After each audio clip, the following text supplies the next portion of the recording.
Even after the beef, after Drake felt, I'm pretty sure, embarrassed, because Kendrick had one of the wildest runs in 2024 that we've seen in a long time, since Lil Wayne and his Millie run. When that year when Millie came out and caught a 3 and all that, on fire. Kendrick just had a year like that, on fire. So I can understand why Drake's irritated. But let me tell you why I think that the song is aimed at King James. Y'all know I take my notes. Here we go. So in the song, Fighting Irish, Drake says, remember, we traded watches.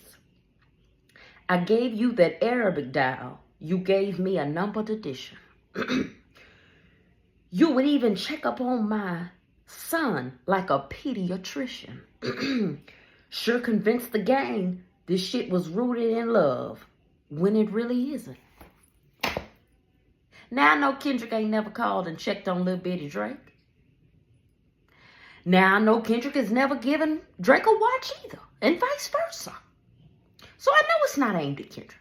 That it has to be aimed at King James, because at one point they had a pretty tight bromance. Pretty tight. They were, Drake was at his house. He was at King James' house. Kids hanging out together. Whatever.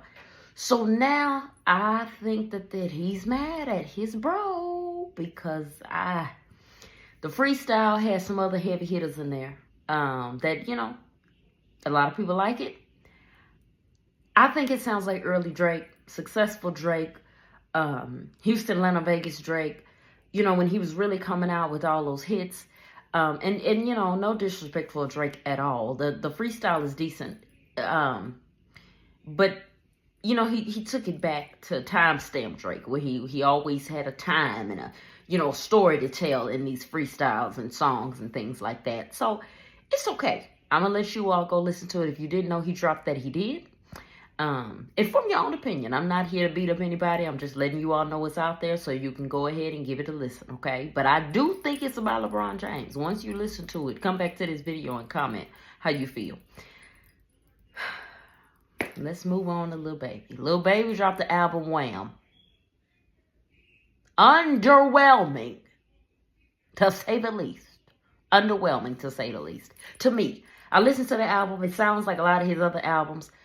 Nothing too spectacular. Nothing really stood out to me. It's just something that I'm pretty sure a couple of songs you can pull out, and have in your favorites when you're riding in the car, things like that. But